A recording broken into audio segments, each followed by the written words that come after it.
interrupt me. I am just trying to inform these two wonderful young ladies that fertilization needn't take place inside the female body. Sperm. Sperm.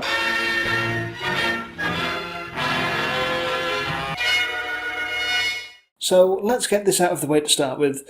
Victor Frankenstein is not a good movie, but I still kind of like it. Victor Frankenstein came out in 2015. It was directed by Sherlock director Paul McGuigan and written by Elephant in the Room Max Landis. It focuses on Igor, played by farting corpse Daniel Radcliffe, here a circus freak who gets rescued by Victor Frankenstein, played by never-aging Professor X James McAvoy. And the two begin a partnership that leads to the creation of a creature. What charm this film does hold for me comes largely on the strength of its two leads. Radcliffe and McAvoy are both actors I find very likeable, and they have great chemistry on screen together, really making a fun pairing to watch. McAvoy's Victor is manic, wild, shouty. Igor!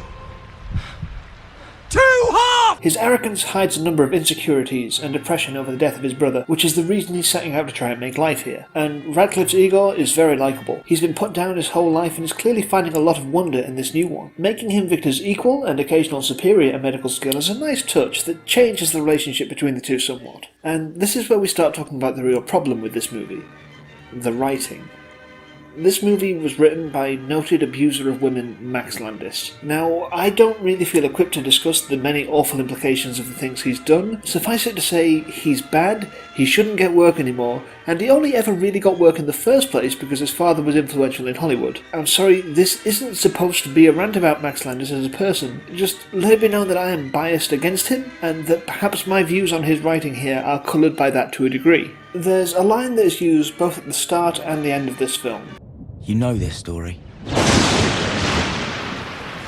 You know this story.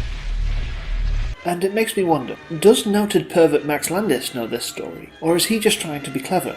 Because it's not really an adaptation of the novel, more of a loose tribute to the Hammer and Universal films, which to be fair is the story that most of us know, but there's specific details that just feel to me like shouty man Max Landis didn't quite get a couple of things. For one, Victor's brother, who is the inspiration for his fascination in reviving the dead here, is called Henry Frankenstein. Now, Henry was the name they gave Victor in the Universal films, taken from Victor's friend Henry Clerval. This just feels weird to me because in the novel, Victor has a brother who is called William, so why not just go with that? As well as that, there's this line. Finnegan's Project.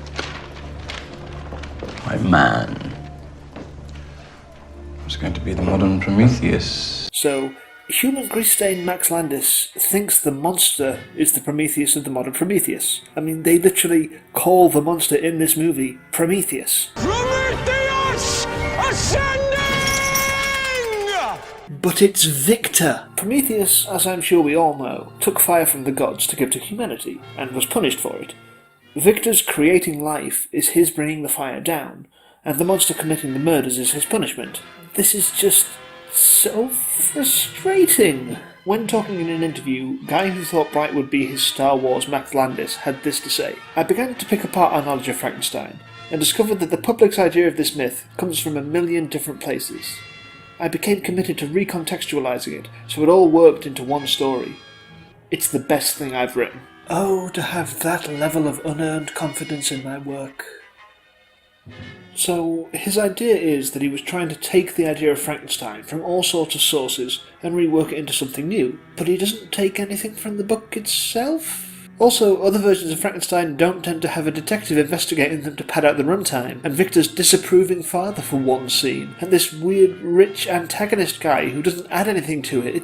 It's just a bad movie. This has pretty much turned into just a straight-up bashing of List of Insults Max Landis, so it's probably time to finish this video. Victor Frankenstein is not a good movie, but there is enjoyment to be found so long as you don't think about who wrote it too much.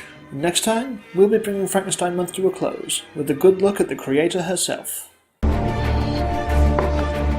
Here's to him. Flat head. Why? Why? Because I like it, that's why. Thank you so much for watching part 8 of Frankenstein Month. Be sure to let me know what you thought of it in a comment below, and click on one of the links around here to subscribe or to watch more videos. You know, I said a lot of things about Max Landis in this video, called him a lot of names, and quite frankly, he deserves every single one of them.